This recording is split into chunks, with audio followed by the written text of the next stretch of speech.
Hello and welcome to the second episode of Popular Antiquarian, the podcast about exploring the past to improve the present. Each episode, I, Hieronymus HJDoom, look at a piece of cultural detritus created before the turn of the millennium and attempt to explain why I think it's a good alternative to Ant and Dec's Saturday Night Takeaway. This episode we're looking at an old cartoon from my childhood, the Real Ghostbusters, and the specific story, the Collect Call of Cathulhu. Let's hit the headlines. The story, written by Michael Reeves and first broadcast in 1987, is more or less exactly what you think it is, a Cthulhu mythos story that's been smuggled into a Saturday morning children's cartoon about professional spook chasers. It's a fun 20 minutes of kids' TV with a few neat jokes thrown in for older viewers that tells a familiar story for anyone who has spent time in our Lovecraft-saturated pop culture landscape, whether that's playing the Call of Cthulhu role-playing game, reading Hellboy comics, or playing one of the 4,000 or so video games which draw on the Cthulhu mythos for inspiration. You might even have read some of the weird tales of HP Lovecraft, Robert E. Howard, and Clark Ashton Smith, which are the foundational text of the cosmic horror genre. In 2023, the idea of smuggling 1920s and 30s horror mythology into a children's cartoon would probably elicit a sigh of weary resignation more than anything else. Lovecraft and his tentacular creations have been utterly absorbed by popular culture and turned into little more than a series of cliched references.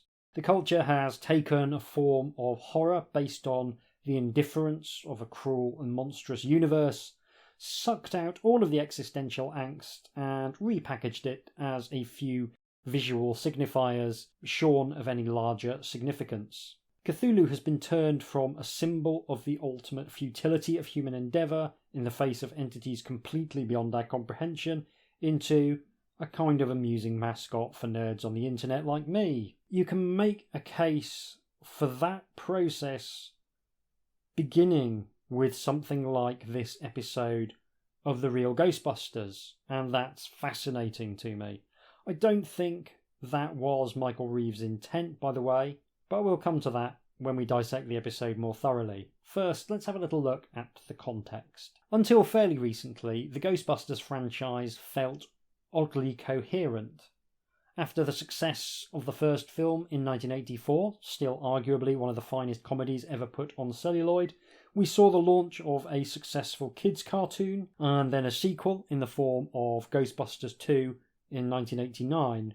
Ghostbusters 2 was much less well received than the original movie, which is hardly surprising. Ghostbusters is as near to a perfect movie as you'll ever see.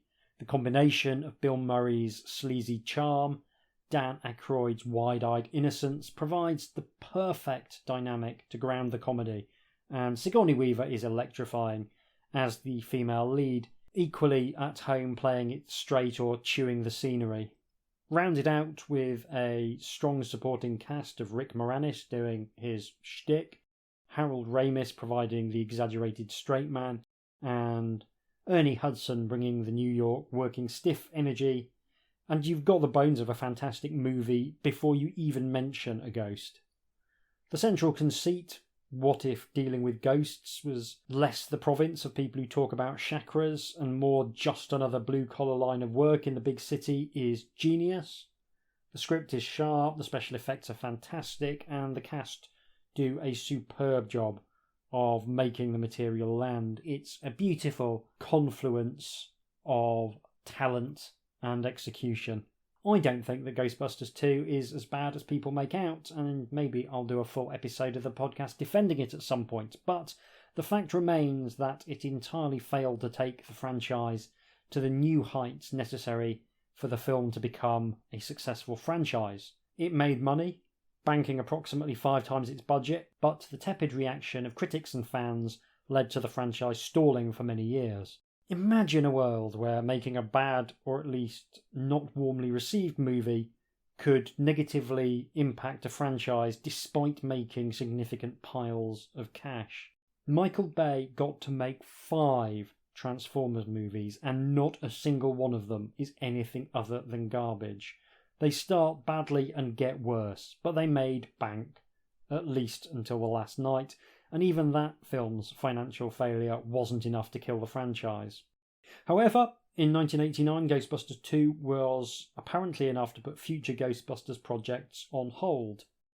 The franchise never quite went away, and there were plenty of spin-offs into other media, but the third Ghostbusters film only arrived in 2016 to a divisive response, partly because a significant chunk of the internet fandom hates women on general principles, and partly because, by all accounts, the film wasn't all that good. Following this, a fourth Ghostbusters film was made, this time attempting to cater more fawningly to the hordes of angry middle-aged men, and a fifth is on the way because in 2022, the kind of tepid response that Ghostbusters Afterlife received is absolutely not enough to kill a franchise with any kind of name recognition. In many ways, the most successful media to be spun out of Ghostbusters was the Saturday morning cartoon. There have been comics, video games, including one which acts as the closest thing to a true sequel to Ghostbusters 2, and all manner of other merchandised ephemera, but the Real Ghostbusters, first released in 1986, was a little bit special. It took the characters from the movie, smoothed off the rough edges and retooled them for a younger audience, and then sent them on a long series of ghost-related adventures. Science nerd Egon Spengler, the happy-go-lucky Ray Stantz make the transition most smoothly, while Peter Venkman is transformed from Murray's morally dubious but sarcastic frontman into a more comedic and cowardly figure, and Winston Zeddemore, the least well-developed of the core cast, becomes little more than a cipher. Neither Sigourney Weaver's character nor Rick Moranis's make it across to the episodic format, but the extremely New York secretary Janine Melnitz has a supporting role, and Slimer, the green ghost from the first film, takes on the familiar mascot role that almost every 1980s cartoon was required to have by law. Slimer is actually one of the better mascots, which is a bit like saying scrofula is one of the better diseases, but still, he's actually faintly cute, and while irritating, he does at least come directly from the movie. The Real Ghostbusters always felt better written than the majority of kids' cartoon shows. Part of that might be because J. Michael Straczynski was a script editor. JMS, as he's known, would go on to develop and write huge swathes of Babylon 5, which is possibly my favourite TV science fiction show of all time. He also developed the fascinating and ill-fated Netflix show Sense8, which was an early example of Netflix's now well-known penchant for cancelling beloved shows so that they can focus on the really important shows, like that experimental horror series about a bunch of closet Nazis riddled with genetic defects caused by centuries of inbreeding. The Crown, I think it's called, and I refuse to watch a single episode unless the big reveal at the end of the last one is that they were blood-drinking lizards all along. Michael Reeves, who wrote the Collect Call of Cthulhu, is another extremely reliable writer in the field of children's television. In a long career that ended with his death earlier this year, he wrote for all manner of children's TV shows, including such fondly remembered shows as Batman the Animated Series, Dungeons and Dragons, He-Man and Gargoyles. He's one of those writers who doesn't think that writing for kids means you can phone it in. I think the presence of Reeves and Straczynski is one of the key reasons why there's actually a fair number of decent stories lurking in the early seasons of the show. So the episode itself packs a lot into its 22-minute runtime. It's a simple enough story. The Necronomicon, HP Lovecraft's infamous tome of black magic, is stolen from a museum by cultists intending to use it to summon Cthulhu. The Ghostbusters are called out and track the psychic spore of the book to the sewers where they are attacked by gribbly tentacle monsters. Hitting a dead end, they turn to an occult specialist who turns out to be clever, young and hot. She leads them to an occult shop where cultists are performing blasphemous rites in the cellar. The Ghostbusters interrupt the ritual and are attacked by another gribbly tentacle monster. The occultist defeats the creature with a spell. Having hit another dead end, they land on the idea of searching for answers in the pulp magazines of the 20s and 30s, the very publications that HP Lovecraft and others wrote for. Finding a clue to the location of the summoning ritual amid the stories they travel to Coney Island, where Cthulhu is manifested and begins to smash things. Their proton packs prove ineffective, but consulting the old Pulp Fiction one last time, they are able to construct a plan to defeat the big bad. Finally, the cultists are captured and unmasked in classic Scooby-Doo style. Roll end credits. The episode itself is an entertaining way to kill a few minutes on its own merits. The script is fast-paced, there's some fun nods back to the original movie, which doesn't always happen. It also scores bonus points with me for not having Slimer in it at all. Even as a child, I found the requirement that all children's cartoons needed to have a mascot character deeply irritating, and I don't think I was alone. Whether it was Snarf, Orko, Uni or Godzuki, the presence of an animal adjacent comedy foil with a stupid voice always distracted me from whatever the main business of the episode was. I think Slimer was one of the better mascot characters, but I'm still pleased to see him absent here. What makes this fascinating to me is just how much of the Cthulhu mythos gets crowbarred into the plot. Most of the supporting characters are named after writers in the Lovecraft circle. Clark Ashton Smith, Robert E. Howard, they get a reference, as does August Derleth, and a later figure, Ted Klein, whose novel The Ceremonies is often held up as one of the great works of cosmic horror of the late 20th century.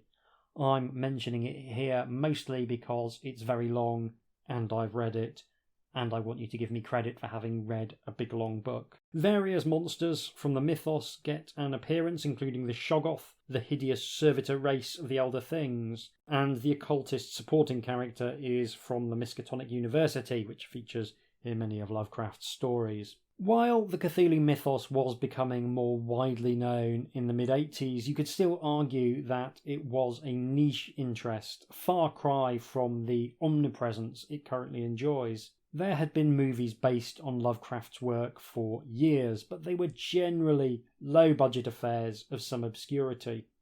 The thing that arguably did the most to bring Lovecraft to a wider audience was actually a role-playing game. Chaosium's Call of Cthulhu game, released in 1981, was instrumental in bringing a sense of coherence to the disparate stories and repackaging them as a Gestalt phenomenon, which unified the work of Lovecraft and his contemporaries into an identifiable and indexable mythos.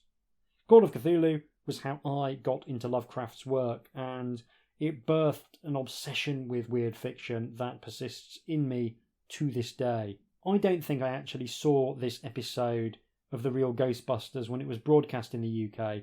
In 1987, if you missed an episode of something, that was it, unless it got repeated, which it probably would, but I suspect by the time episodes of Ghostbusters from 1987 were being reshown, I'd probably aged out of that kind of cartoon. I would like to think that if I did see this earlier, this might have got me into Lovecraft even before Call of Cthulhu did, because that is the thing that makes this episode cool. It's a writer more or less telling you that there's this really neat thing out there, showing you what it is, and then giving you the information you need to go and find it. Strange cults, stranger monsters, cosmic deities which will one day destroy the Earth. It's all here in this short cartoon, and delivered with a surprising amount of wit and panache. I'm not arguing that Real Ghostbusters is great art. The animation is crude and simplistic, the voice acting varies hugely, but there's something magical about a writer smuggling a whole bunch of references to weird fiction into their work, and not doing it because they want to show off how clever they are, but because they know that can act as a gateway for the kids watching. Doing this feels like an act of generosity. I'm into this thing and I want to show people why it's cool. And there's a good lesson in that for anyone creative. I think it's absolutely okay to rip stuff off or do homages if you're doing it to point people in the direction of the good stuff. To be honest, I think it's absolutely okay to rip stuff off full stop. That is 90% of the creative method.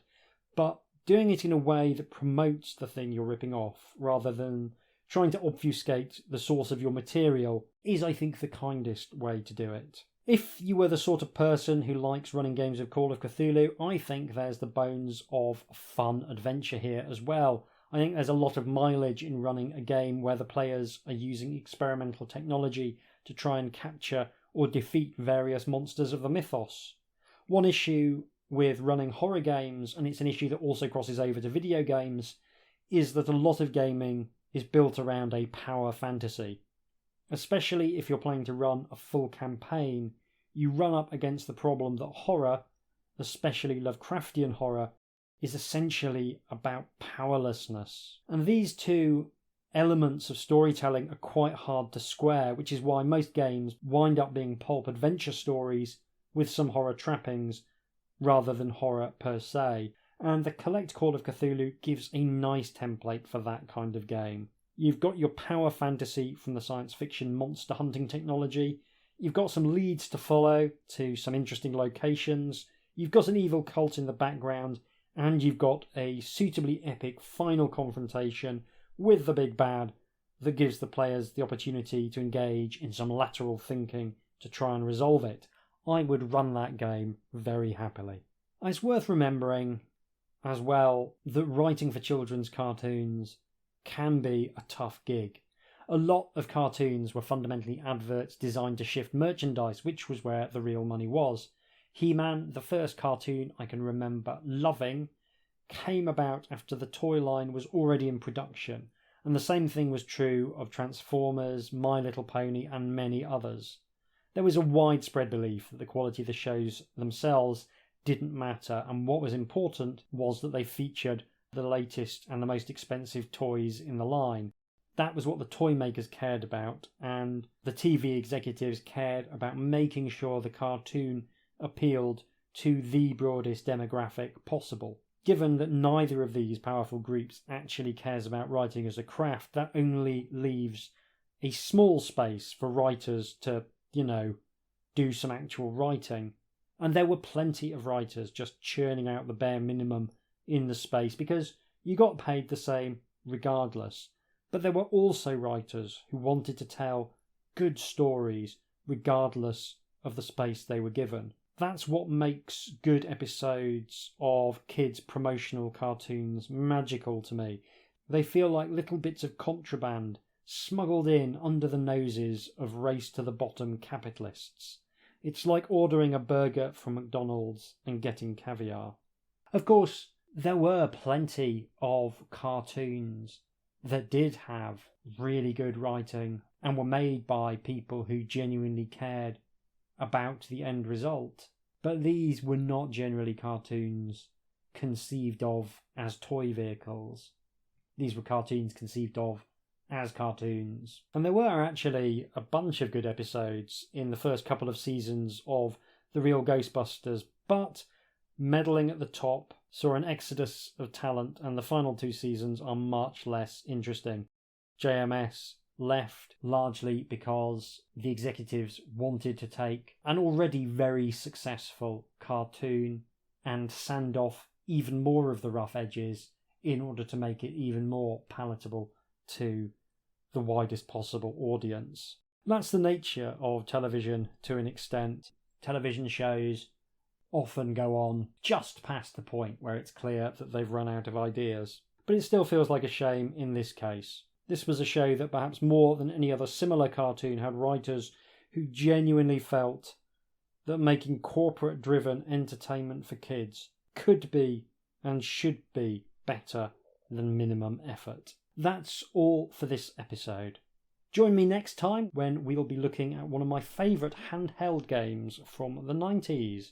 You can get in touch with me by emailing HJDoomRetroFun, all one word, @gmail.com. Don't forget that you can also listen to quite a large number of episodes of my other podcast, Fantastic Fights, in which I play adventure game books out loud and talk in genuinely exhaustive detail about gamebook design. Thank you very much for listening.